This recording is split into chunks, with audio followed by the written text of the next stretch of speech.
Allah anu ngerasakeun urang ukur ngerasakeun nikmat anu dipasikeun ti ayeuna mangpaatkeun kenikmatan teh amanat ti Allah nu sifat rahmat lamun hayang menang nikmat syukuran ka Allah mah ari nikmat nu ayeuna eta moal salilana da pasti aya tungtungna dugi ka maot akhirna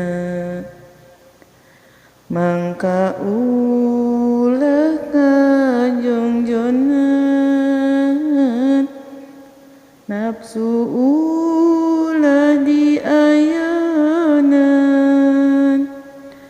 parentah Allah lakonan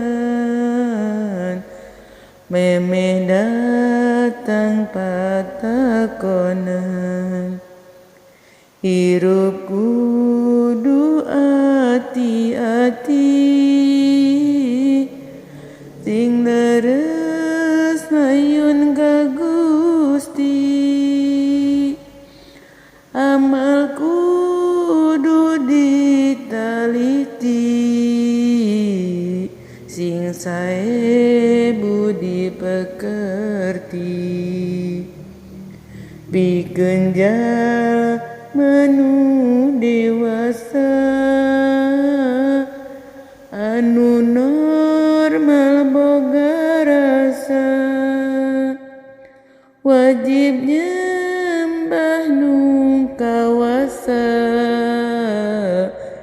mun teu nyembah pasti dosa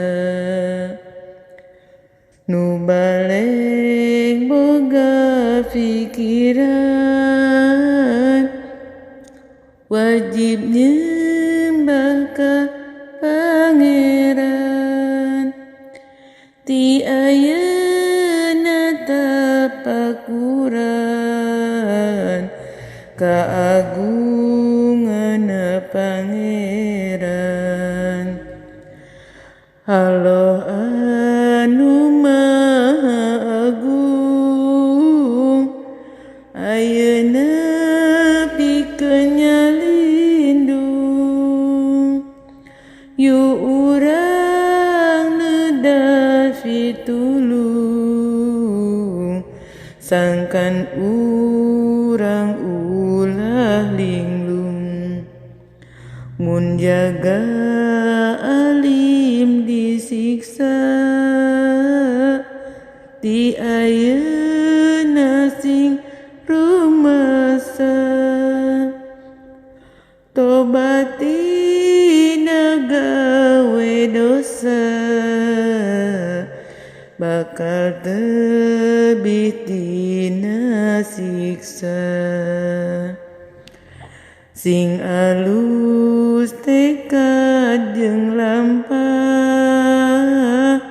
kade ucap ulah salah